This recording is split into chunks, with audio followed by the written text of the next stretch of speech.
Ma'asyiral muslimin, jamaah salat maghrib yang semoga senantiasa mendapatkan limpahan taufik, hidayah, kasih sayang, ampunan serta perlindungan dari Allah Subhanahu wa taala. Saat ini kita masih berada di 10 hari pertama bulan Zulhijjah. Ini adalah merupakan afdalu ayyamid dunya, sebagaimana yang disifatkan oleh baginda Rasulullah sallallahu alaihi wasallam. Hari-hari yang terbaik, hari-hari yang paling utama, hari-hari yang paling spesial di dunia ini, di antara hari-hari yang diciptakan oleh Allah Subhanahu wa taala sepanjang tahun. Kita berada di hari-hari tersebut di mana amal-amal soleh yang dilakukan pada hari-hari seperti ini itu lebih utama, itu lebih baik, itu lebih besar dan mulia pahalanya di sisi Allah dibandingkan jihad yang dilakukan oleh seseorang di luar 10 hari pertama bulan Zulhijjah. Kecuali orang yang berjihad dengan hartanya, dengan jiwanya, keluar dari rumahnya karena panggilan keikhlasan berjihad di jalan Allah, lalu dia tidak kembali lagi. Habis hartanya, habis pula jiwanya dalam medan jihad. Itu saja amalan yang bisa menyaingi amalan yang dilakukan oleh seseorang di 10 hari pertama bulan Zulhijjah. Maka kehadiran kita di majelis ini mempelajari apa yang dahulu Rasulullah telah wariskan berupa tuntunan, berupa sunnah yang berkaitan dengan ibadah yang sangat amat agung di tanggal 10 Zulhijjah nanti, yaitu udhiyah. Maka semoga pahalanya dilipat gandakan oleh Allah Subhanahu wa taala untuk kita semua dengan kelipatan yang tak terhingga. Kita memperoleh kebaikannya dengan kebaikan yang tak terhingga pula. Namun sayang ma'asyiral muslimin, umumnya tuh kebaikan-kebaikan yang dijanjikan oleh Allah berupa pahala, berupa derajat dari setiap amal-amal ibadah dan amal-amal saleh, semuanya bersifat gaib dan tidak instan menurut keinginan kita, tidak instan menurut keinginan kita atau menurut definisi kita.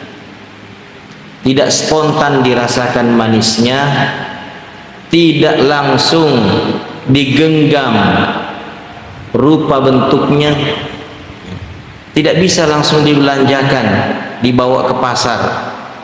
Andai saja apa yang dijanjikan oleh Allah Subhanahu wa taala berupa pahala dan derajat itu langsung dirasakan manisnya, langsung digenggam wujudnya, bisa dimanfaatkan di pasar, di toko dan di mana-mana, tentu ma'asyiral muslimin, masjid-masjid Allah ini tidak akan pernah muat oleh pengunjung yang berlomba-lomba untuk memperoleh apa yang Allah janjikan dari setiap aktivitas amal ibadah dan amal soleh itu.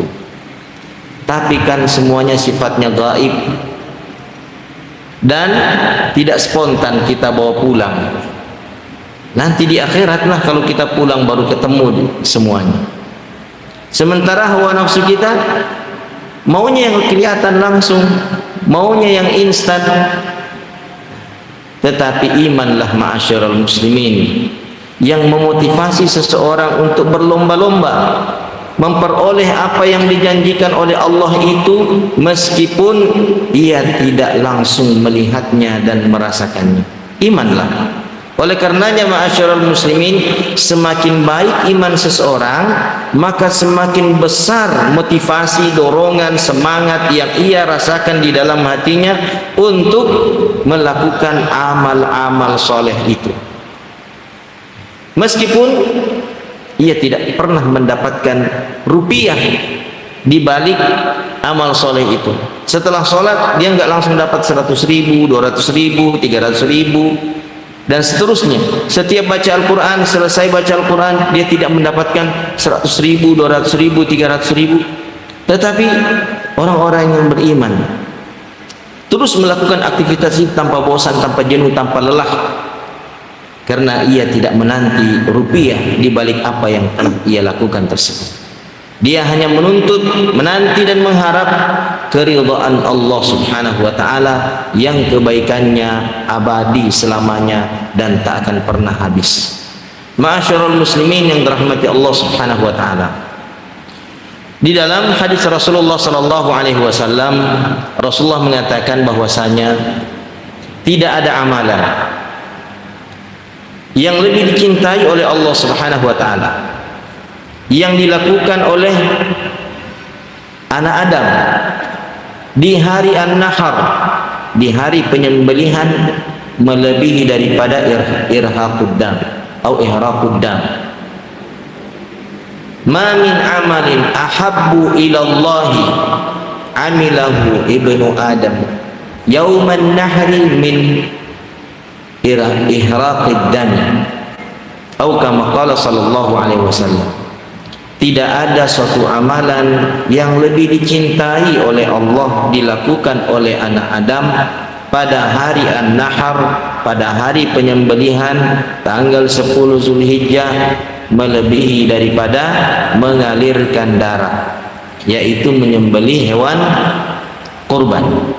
Inilah amalan yang paling dicintai oleh Allah Subhanahu wa taala jika dilakukan oleh seseorang di hari tersebut.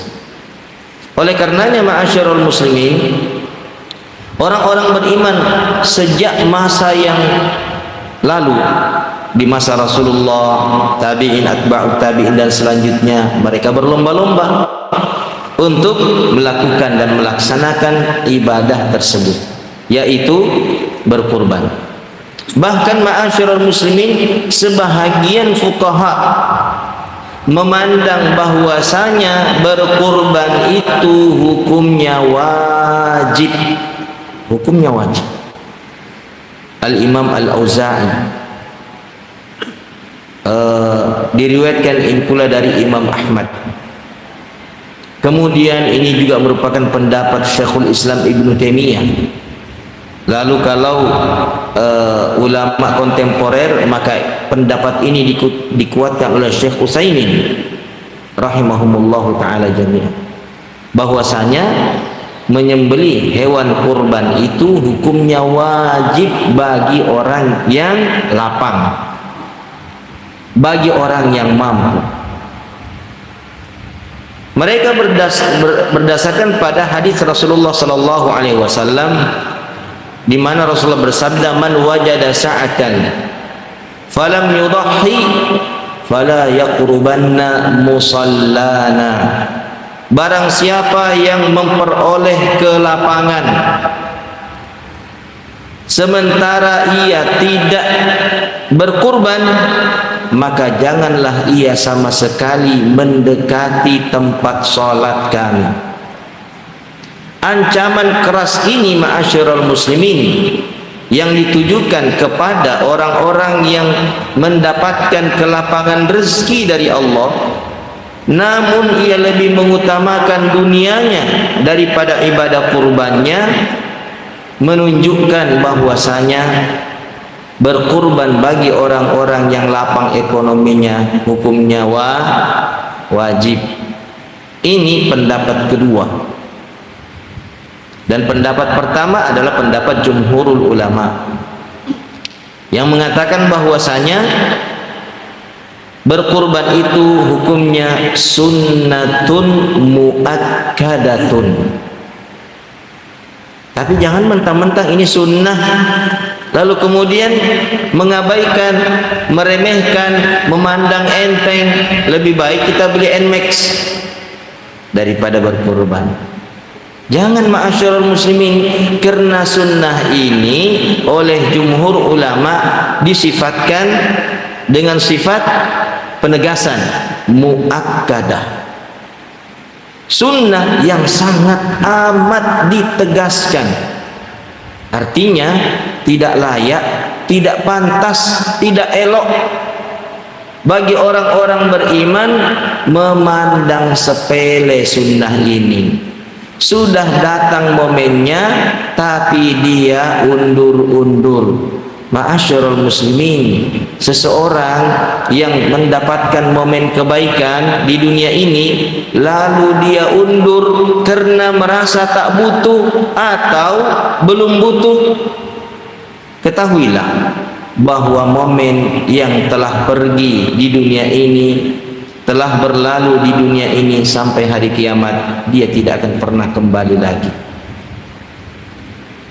Jadi kesempatan berkurban tahun ini ma'asyiral muslimin, kalau sudah lewat maka dia tidak akan pernah kembali lagi sampai hari kiamat.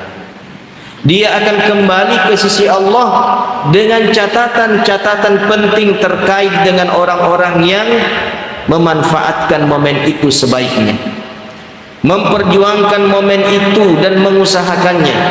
Ada catatannya di sana. Dan demikian pula ma'asyiral muslimin, dia akan kembali ke sisi Allah juga membawa catatan tentang orang-orang yang meremehkannya, tentang orang-orang yang memandang entengnya, tentang orang-orang yang merasa tak butuh dengannya. Ada catatan itu nanti ditemukan oleh seseorang. Maka ma'asyiral muslimin, kita tidak ingin suatu hari nanti ketika lembaran-lembaran itu dibuka, ternyata di setiap tahunnya ada catatan bahwa kita meremehkan dan memandang enteng momen yang sangat dicintai oleh Allah, yaitu Yauman Nahri, dengan mengalirkan darah hewan kurban. Ma'asyiral muslimin yang dirahmati Allah Subhanahu wa taala, karena ini adalah merupakan syariat kita kaum muslimin yang telah disunnahkan oleh Rasulullah sallallahu alaihi wasallam, maka dia itu memiliki tuntunan-tuntunan yang mesti dipatuhi. Seperti salat. Salat itu adalah syariat Muhammad sallallahu alaihi wasallam. Beliau melaksanakannya, beliau mengajarkannya, maka di dalamnya terdapat tuntunan-tuntunan yang tak boleh disepelekan, tidak boleh diabaikan.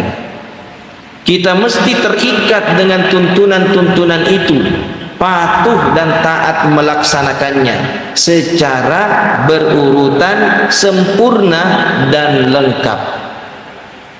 Kita tidak diperkenankan, kita tidak diizinkan untuk mengganti, untuk merubah tuntunan-tuntunan tersebut sepanjang apapun nanti gelar akademik kita. Profesornya 3 kali, doktornya 5 kali, dan semua gelar akademik di belakang namanya berpuluh-puluh kali, panjang namanya bermeter-meter karena ada imbuhan dan tambahan gelar-gelar akademik. Sepanjang apapun gelar akademik yang dicapai oleh seseorang, maka tidak ada hak bagi dia untuk merubah sedikit pun apa yang telah dipatenkan oleh Rasulullah sallallahu alaihi wasallam pada setiap tuntunan amal ibadah yang telah diwariskan oleh baginda Rasulullah untuk umat ini. Ma'asyiral muslimin yang dirahmati Allah Subhanahu wa taala, ancamannya keras bagi orang-orang yang tidak patuh pada setiap tuntunan-tuntunan tersebut. Ibadah apapun ia, termasuk nanti udhiyah yang akan kita jelaskan. Rasulullah mengatakan, man amila amalan laisa alaihi amruna fahuwa raddun. Barang siapa yang mengamalkan suatu amalan yang tidak ada tuntunannya dari kami, yakni dari Rasulullah sallallahu alaihi wasallam, maka amalan itu tertolak. Ma'asyiral muslimin, kita semangat melakukan amalan, dimotivasi oleh keimanan kepada Allah dan kepada Rasulullah. berharap dari setiap amalan itu diterima dan dilipat gandakan pahalanya. Namun ma'asyiral muslimin, jika amalan itu tidak sesuai dengan tuntunan Rasulullah sallallahu alaihi wasallam, setulus apapun hati kita ketika melaksanakannya, seikhlas apapun jiwa kita ketika mengamalkannya, maka harapan kita bertepuk sebelah tangan. Allah subhanahu wa ta'ala tidak sudi menerima amalan yang menyelisihi tuntunan nabinya Muhammad sallallahu alaihi wasallam.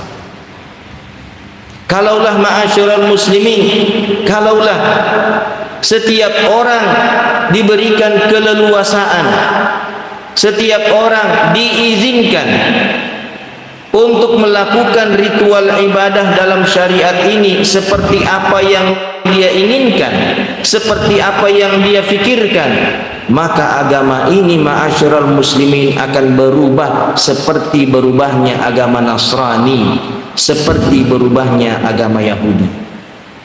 Tapi alhamdulillah, kaum muslimin dari masa ke masa adalah orang-orang yang demikian patuh kepada sunnah Rasulullah sallallahu alaihi wasallam, sehingga keaslian syariat agama Rasulullah dapat terpelihara dan terjaga oleh kepatuhan umatnya untuk tetap berpegang teguh pada apa yang telah diwariskan oleh Rasulullah sallallahu alaihi wasallam.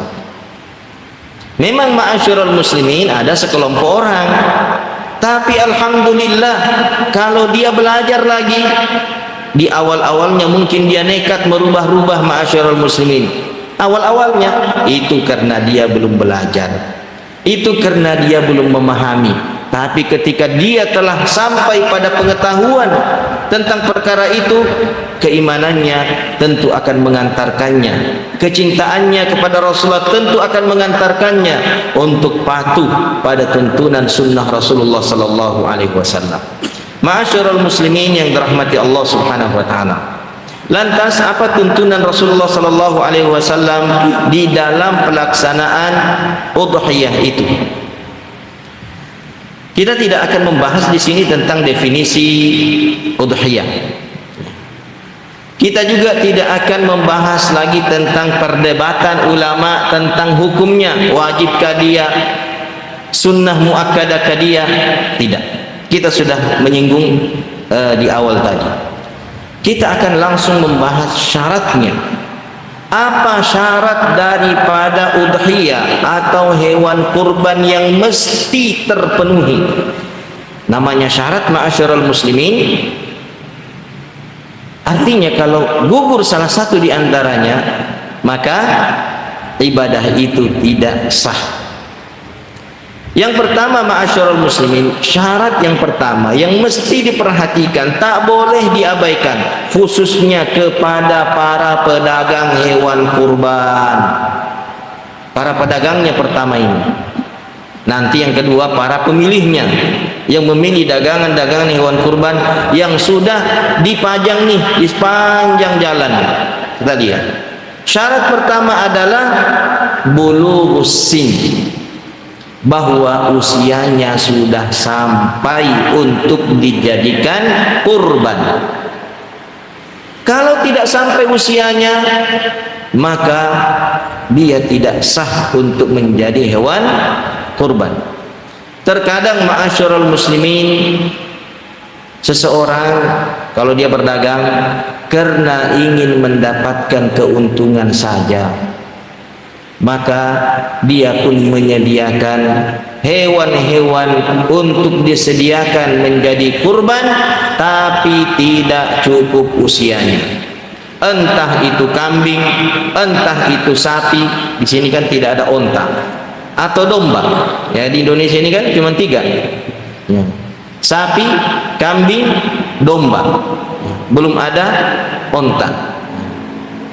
Nah, ma'asyiral muslimin, ketiga hewan ini telah ditetapkan oleh Nabi kita Muhammad sallallahu alaihi wasallam syarat usianya. Untuk sapi mestilah genap 2 tahun. Untuk kambing mestilah genap setahun. Untuk domba boleh jika dia telah genap 6 bulan.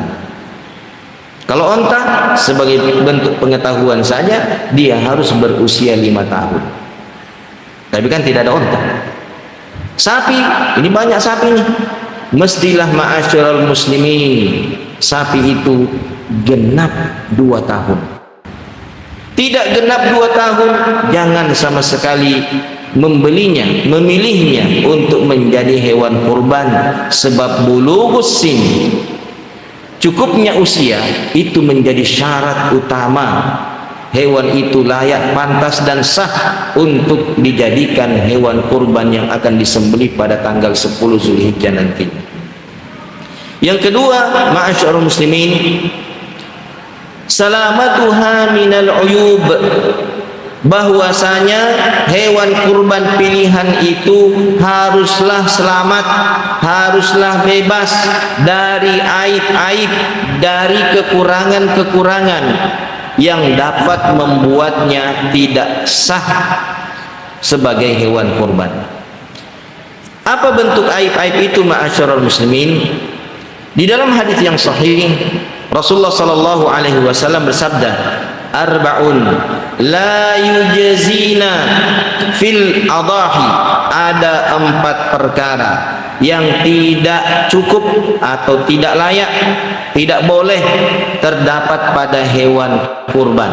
Ada 4. Kenali 4 celah, 4 aib, 4 kekurangan ini, sehingga ketika kita memilih nanti hewan kurban, kita berusaha menghindari 4 aib ini. Yang pertama kata Rasulullah, al-awra al-bayyinu awruha, yang picak, yang jelas-jelas picaknya. Buta sebelah, memutih sebelah matanya, jelas-jelas mata sebelahnya memutih, maka itu tidak layak.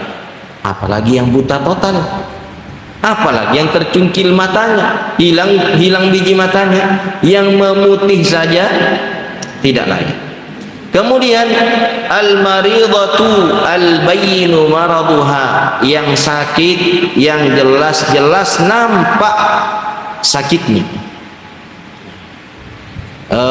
Mungkin penyakit kulit, rontok semua bulunya, bopeng-bopeng kulitnya, maka ini adalah hewan yang tidak layak atau tidak sah untuk dijadikan hewan kurban.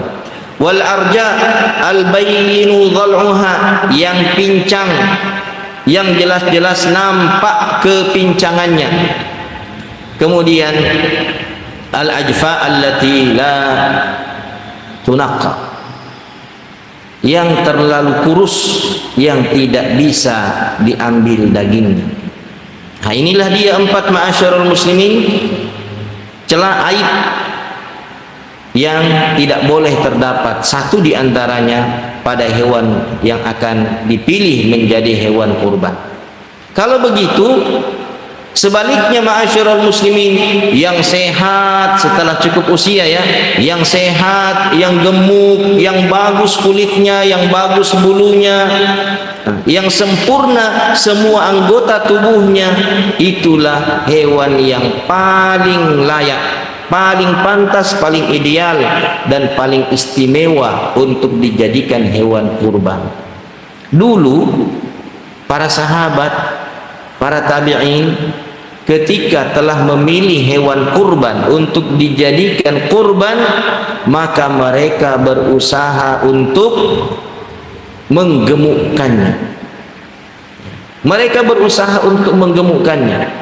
Di antara mereka ada yang merawatnya sedemikian rupa, dicuci, dimandikan ma'asyiral muslimin, ditempatkan di tempat yang istimewa, tidak dicampur dengan saudara-saudaranya, teman-temannya, diistimewakan dia perlakuannya.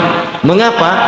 Karena dia telah disiapkan untuk menjadi hewan kurban, tidak dijemur ya seperti yang lain dijemur, diberikan makanan yang istimewa. Subhanallah, ditempatkan di tempat yang lebih istimewa. Kita itu tidak mesti dimasukkan di kamar tidur, ya kan? Tidak mesti barangkali dimasukkan di garasi, Bayangkan ma'asyiral muslimin, kira-kira yang mana lebih istimewa di sisi Allah dan dapat mengantarkan seseorang mencapai surga? Mobil Xenia yang ada di rumah atau kambing yang sudah disiapkan menjadi kurban?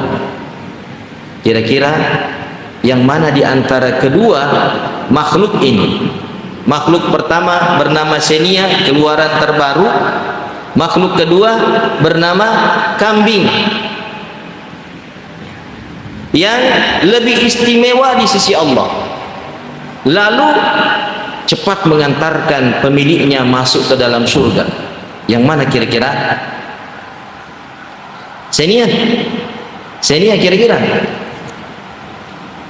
Kalau kurban nassani ma'asyiral muslimin, kalau kurban nassani ada hadisnya jelas, tapi Xenia belum tentu ma'asyiral muslimin.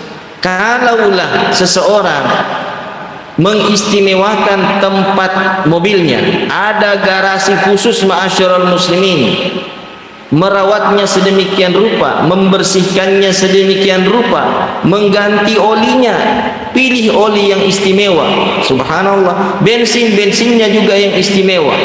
Semakin istimewa mobil itu, dia tidak akan membelikan bensin yang sembarangan. Iya enggak?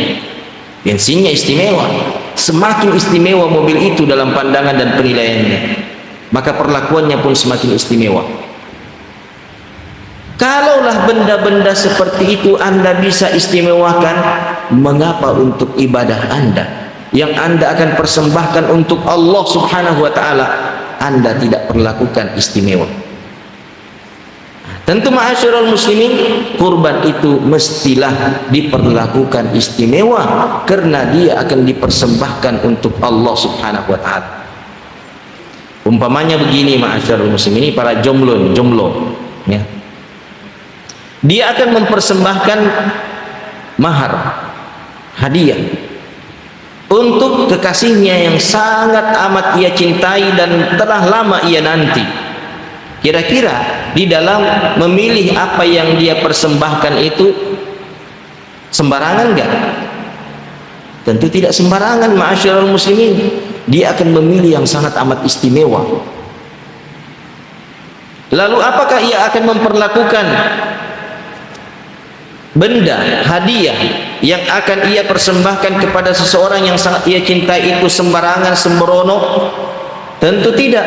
Dia akan menempatkannya di tempat yang istimewa dan memperlakukannya dengan perlakuan istimewa, padahal benda itu mau dipersembahkan kepada manusia.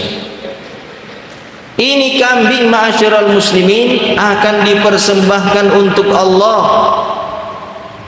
maka perlakukanlah ia seistimewa mungkin agar persembahan itu benar-benar membuat Allah ridha, membuat Allah senang, membuat Allah cinta kepada kita yang mempersembahkan kurban tersebut kepadanya. Kemudian ma'asyiral muslimin, yang ketiga, hurmatu bai'iha. Kalau sudah ditetapkan sebagai hewan kurban, seseorang membelinya. Untuk apa? Untuk dijadikan hewan kurban. Maka setelah itu ma'asyiral muslimin, haram lagi untuk menjualnya, mendapatkan keuntungan. Tidak boleh lagi dijual ma'asyiral muslimin. Ketika Anda sudah membeli hewan itu, atau mendapatkan, Anda dikasih ada anak, ya kan? Anak kerja di luar negeri, lalu dia telepon ke kampung yang punya sapi, ada sapi tak? Ada. Yang paling bagus, berapa harganya? Dia sebut 100 juta. Oke, kirim ke rumah orang tua saya sapi itu ya, yang harganya 100 juta, limosin, ya kan? Kirim. Orang tuanya mengatakan, wah luar biasa, masih lama lagi ini penyembelihan, diputar dulu uangnya, dijual. Enggak boleh ma'asyiral muslimin. Haram dijual kembali ketika hewan itu telah ditetapkan sebagai kurban untuk memperoleh selisih keuntungan. dari penjualannya, nggak boleh. Ma'asyiral muslimin, diriwayatkan oleh Imam Muslim dari sahabat Abi Hurairah radhiyallahu taala anhu, anna Nabi sallallahu alaihi wasallam, bahwa Nabi sallallahu alaihi wasallam ra'a rajulan yasuqu badanatan, melihat seseorang yang membawa onta. Faqala arkabuha, lalu beliau berkata, aku mengendarainya. Qala innaha badana, sesungguhnya ini mau dijadikan kurban.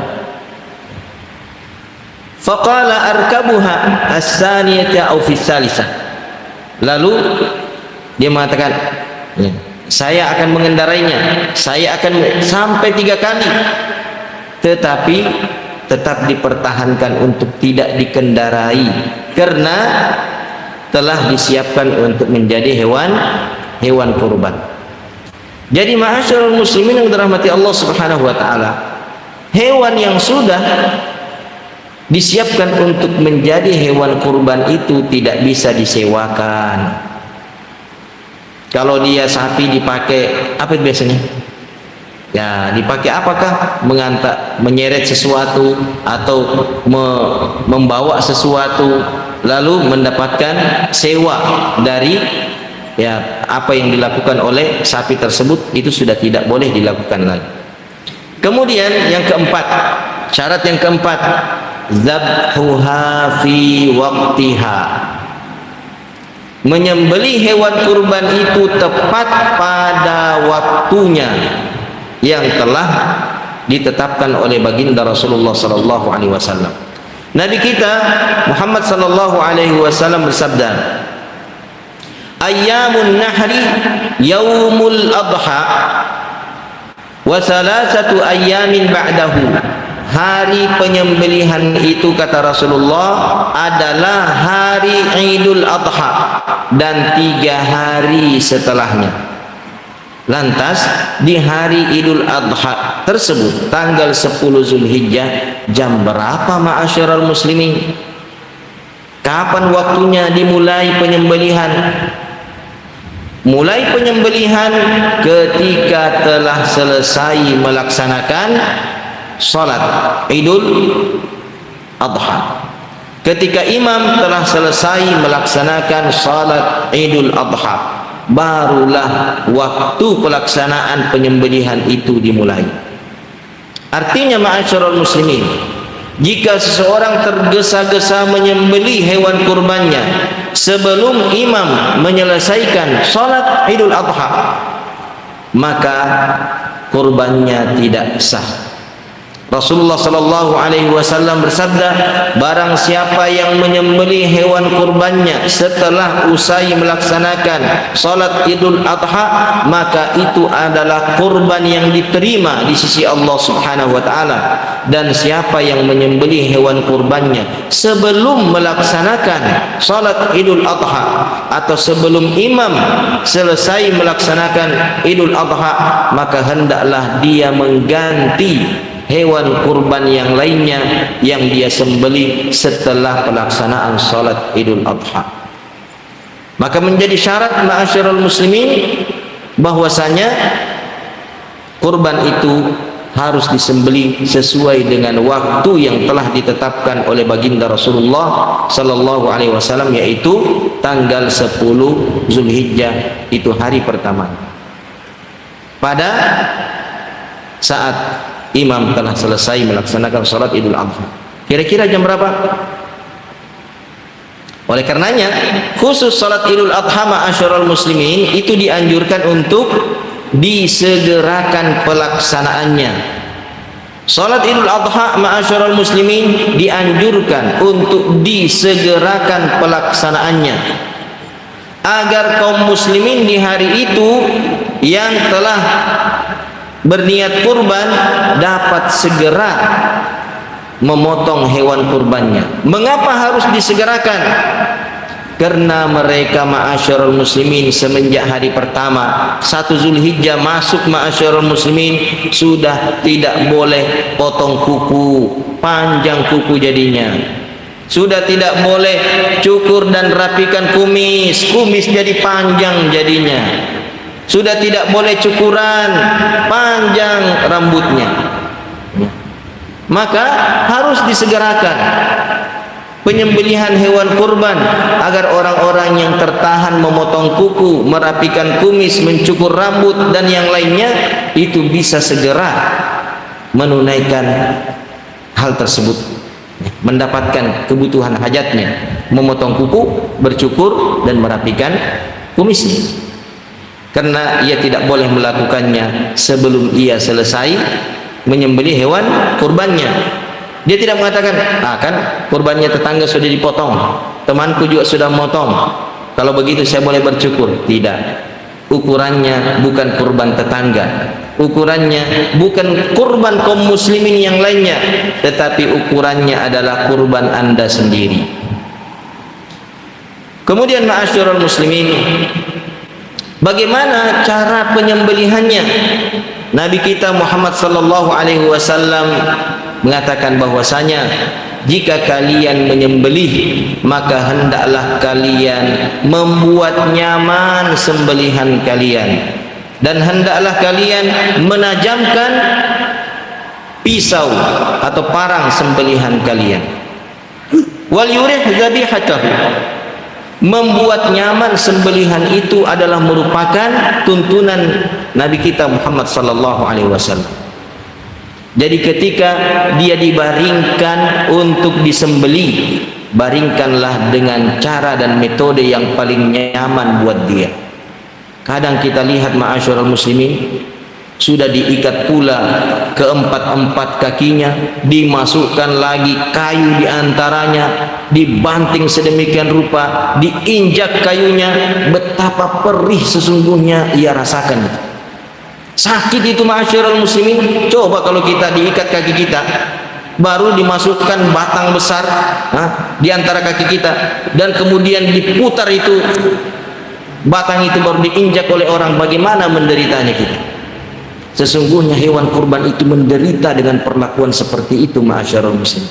Tidak pantas, tidak layak ma'asyiral muslimin seseorang memperlakukan sedemikian kejam hewan kurban. Kadang pula ma'asyiral muslimin, hewan kurban itu didekatkan kepada saudaranya yang sedang disembelih dan dikuliti. Itu sebenarnya tidak membuat dia nyaman ma'asyiral muslimin. Hendaknya dipisah jauh hingga ia tidak menyaksikan temannya itu tersembelih, muncrat darahnya, dipotong-potong, dicincang-cincang. Itu tidak pantas, tidak layak. Wal yurih dzabihatahu, kata Rasulullah, hendaklah seseorang itu membuat benar-benar nyaman sembelihannya. Maka dijaga perasaannya, dijaga pandangan matanya. Ya, ada kalau onta itu, ya, kalau dia lihat temannya disembelih, itu menetes keluar itu bulir-bulir air dari matanya, menunjukkan bahwa perasaannya tersayat-sayat melihat saudaranya disembelih. An-nahar, kalau an-nahar itu kan ditusuk tempat urat darahnya, ya, urat nadinya di lehernya itu ditusuk pakai tombak. Nah, begitu caranya kalau onta. Kalau sapi, ya digerek kalau istilah kita, kan. Maka hendaknya lah, ya, ada di beberapa tempat ma'asyiral muslimin memang dipisah, ya. Di sebelah kanan masjid itu tempat dikumpulkannya hewan-hewan yang siap disembelih. Di sebelah kiri masjid itu tempat pemotongan. Jadi nanti yang mau dipotong itu diambil dari sebelah kanan masjid. Jadi tidak baku lihat, nah, jauh areanya. Dan tempat pemotongannya ma'asyiral muslim ada alat, ya, yang sudah diciptakan sedemikian rupa, ya. Begitu sapi itu masuk, tinggal bendanya itu, alat itu langsung membanting ya. Jadi nyaman, sapinya nyaman, subhanallah.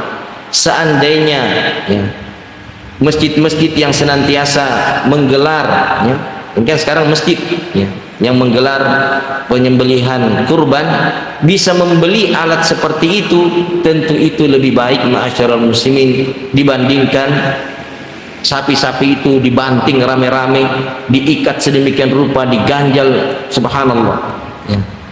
Wal yurih dzabihata, hendaklah ya hewan kurban itu dibuat senyaman mungkin. Kemudian ma'asyiral muslimin, kaifa tuwazza'ul udhiyah, bagaimana pembagian daging kurban?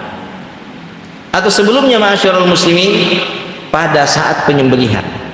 Ya, pada saat penyembelihan ya tentu ada doanya. Kalau Rasulullah sallallahu alaihi wasallam dahulu menyembelih 2 kambing yang gemuk dan bertanduk, beliau mengatakan bismillahi Allahu akbar, hadza an Muhammadin wa ali Muhammadin, atau hadza anni wa ali Muhammadin, ini dariku, bismillahi Allahu akbar, ini dariku dan dari keluargaku. Dan yang kedua Rasulullah sembelih bismillahi Allahu akbar, hadza an ummatil ladzina lam yudahhu, ini dari umatku yang tidak berkurban.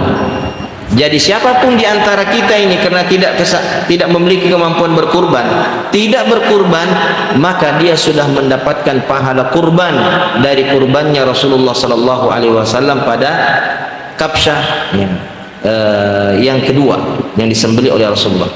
Selanjutnya, kalau kita mendelegasikan penyembelihan kepada orang lain, maka tidak boleh dijadikan bagian dari hewan kurban itu, tidak kepalanya, tidak tanduknya, tidak tulang-tulangnya, tidak kulitnya, tidak apapun dari bagian hewan kurban itu sebagai upah.